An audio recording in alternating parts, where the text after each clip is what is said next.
오늘 하루도 속 풀고 가실게요. 속 시원한 이야기 시작합니다. 회장은 서재에서 또 다른 사직서를 받아들고 있었습니다. 이번이 벌써 14번째였습니다. 죄송합니다. 더 이상은 어렵겠습니다. 간병인들은 모두 같은 말을 남기고 떠났습니다.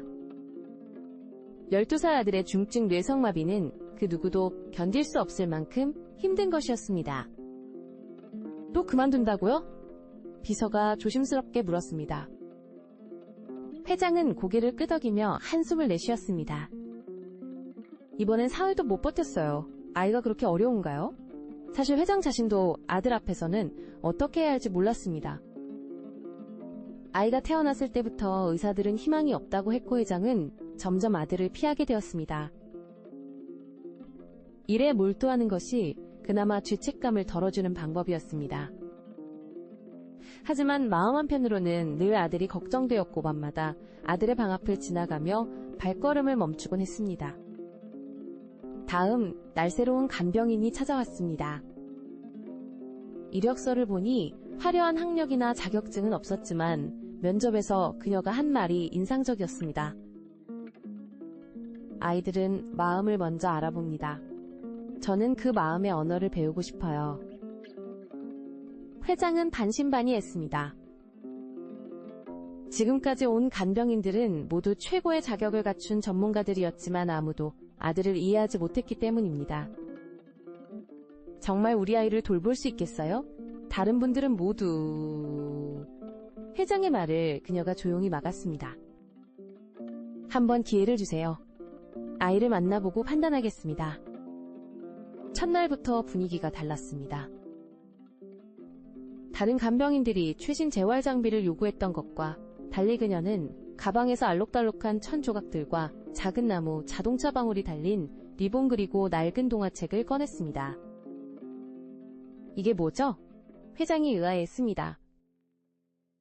간병 도구라고 하기엔 너무 단순해 보이는데요. 우리는 돈이 문제가 아니니까 필요한 장비는 뭐든지. 감각을 깨우는 도구예요. 비싼 기계보다 때로는 이런 것들이 더 효과적이거든요. 아이들은 복잡한 것보다 순수한 감각을 좋아해요. 그녀는 아들의 손에 부드러운 벨벳 천을 살짝 대었습니다. 놀랍게도 아이의 손가락이 미세하게 움직였습니다. 어머 반응이 있네요. 회장은 숨을 죽이고 지켜봤습니다. 정말로 아들의 손가락이 천을 향해 움직이고 있었습니다. 12년 만에 처음 보는 의식적인 반응이었습니다. 회장은 믿을 수 없었습니다. 14명의 전문 간병인도 이끌어내지 못했던 변화였습니다. 그녀는 계속해서 다양한 질감의 천과 나무 장난감을 이용해 아들의 감각을 자극했습니다. 천천히 해야 해요. 아이들에게는 시간이 필요하거든요. 그녀는 작은 방울이 달린 천을 흔들어 소리를 내기도 하고 부드러운 클래식 음악을 틀어주기도 했습니다. 아들은 점점 더 많은 반응을 보였습니다. 고개를 소리 나는 쪽으로 돌리고 때로는 작은 신음소리를 내기도 했습니다. 자기 지금 웃는 것 같지 않아요? 그녀가 흥분해서 말했습니다. 일주일 후 그녀는 회장에게 제안했습니다. 회장님도 함께 해보시겠어요? 아버지의 목소리와 손길이 가장 큰 힘이 될 거예요. 회장은 망설였습니다. 사실 아들 앞에서는 항상 무력감만 느꼈기 때문입니다. 저는 뭘 해야 할지 모르겠어요. 아이가 저를 알아볼까요? 12년 동안 제대로 돌보지 못했는데. 목소리가 떨렸습니다. 어떻게 해야 하죠? 회장이 어색하게 물었습니다. 그냥 자연스럽게 하시면 돼요. 손을 잡아주시고 이야기를 들려주세요. 아이는 아버지의 마음을 느낄 거예요. 그녀의 안내에 따라 회장은 처음으로 아들의 손을 조심스럽게 잡았습니다. 아빠야, 오늘은 어땠니? 아빠는 너를 많이 사랑한다. 그 순간 아들의 손에서 미세한 힘이 느껴졌습니다. 며칠 후 밤아들이 갑자기 발작을 일으켰습니다. 이전에 간병인들은 모두 당황해서 119에 신고부터 했지만 그녀는 침착했습니다. 회장님, 제가 아이를 안정시킬 테니 손을 잡아주세요. 그리고 계속 말을 걸어주세요. 회장의 따뜻한 손길과 그녀의 차분한 대응, 그리고 괜찮아, 아빠가 여기 있어 라는 회장의 간절한 목소리로 아들은 금세 진정되었습니다. 신기해요. 보통은 1시간은 계속되는데 그녀가 놀라워했습니다. 그날 밤 회장은 처음으로 아들 곁에서 밤을 지새웠습니다. 미안하다. 지금까지 아빠가 너를 피하기만 했구나. 아들의 고른 숨소리를 들으며 회장은 눈물을 흘렸습니다. 12년 동안 제대로 바라보지 못했던 아들의 얼굴을 찬찬히 들여다봤습니다. 남편을 닮은 눈썹 돌아가신 어머니를 닮은 입술선이 보였습니다.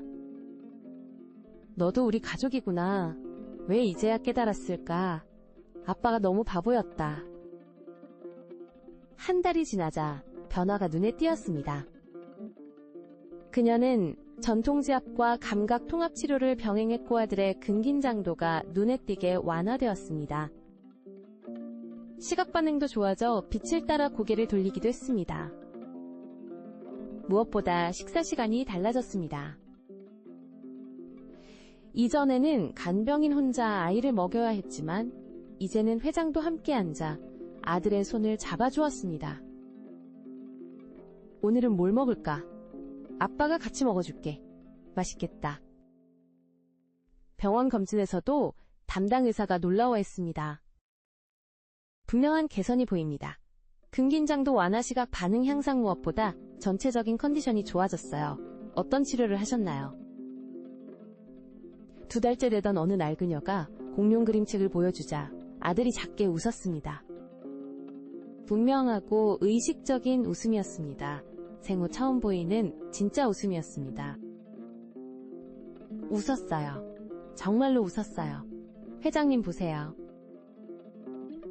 회장은 그 순간을 놓치지 않았고 아들의 첫 웃음에 눈물을 흘렸습니다. 고마워 아들아. 아빠에게 웃음을 선물해줘서. 이렇게 예쁜 웃음을 가지고 있었구나. 그녀의 헌신적인 돌봄 뒤에는 깊은 사연이 있었습니다. 어느 날 회장이 물었습니다. 어떻게 이렇게 아이를 잘 이해하세요? 그녀가 조용히 대답했습니다. 저에게도 자폐를 가진 동생이 있어요. 어릴 때부터 함께 살면서 배운 게 많았거든요. 남들과 다르다고 해서 사랑받을 가치가 없는 건 아니라는 걸요. 오히려 더 순수한 마음을 가지고 있어요. 조건 없는 사랑을 할 줄 아는 존재들이죠. 회장은 매일 그녀에게서 손의 언어를 배웠습니다. 말로는 표현할 수 없지만 손길로 전해지는 사랑의 언어였습니다. 회의 중에도 아들 생각이 나서 일찍 퇴근하는 날이 많아졌습니다. 직원들이 놀라워했습니다. 회장님이 6시에 퇴근하시다니. 하지만 회장에게는 아들과 보내는 시간이 그 어떤 중요한 계약보다 소중했습니다. 6개월 후 회장은 용기를 내어 그녀에게 말했습니다.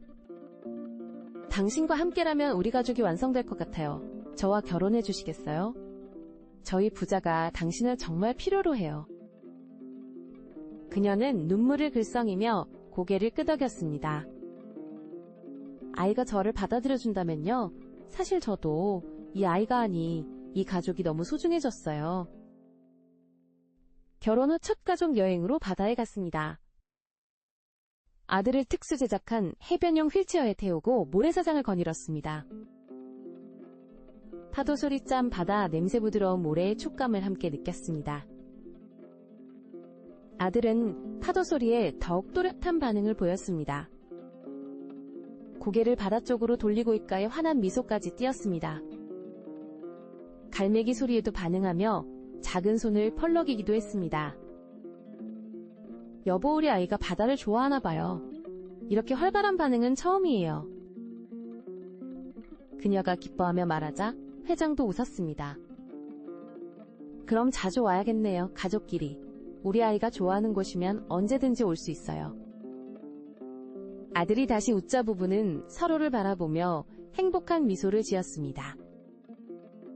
이제 회장의 성공 기준이 완전히 바뀌었습니다. 매출보다는 아들의 작은 반응 하나가 더 소중했고, 야근보다는 가족과의 저녁 시간이 더 의미 있었습니다. 임원회의에서도 가족이 우선이라고 당당히 말할 수 있게 되었습니다. 집에는 오랜만에 웃음소리가 돌아왔습니다. 아들의 웃음 부부의 대화 그리고 사랑이 가득한 침묵까지도 모두 소중한 가족의 언어가 되었습니다. 어느 저녁 아들이 다시 활짝 웃으며 작은 소리를 내자 회장은 그녀의 손을 잡으며 말했습니다. 당신이 우리에게 가르쳐준 건 돌봄이 아니라 진짜 사랑이었어요. 조건 없는 사랑 말이에요. 그녀는 남편과 아들을 바라보며 대답했습니다. 사랑은 원래 모든 사람 안에 있었어요. 저는 그저 그걸 꺼내도록 도왔을 뿐이에요. 이제 우리는 정말 완전한 가족이 되었네요.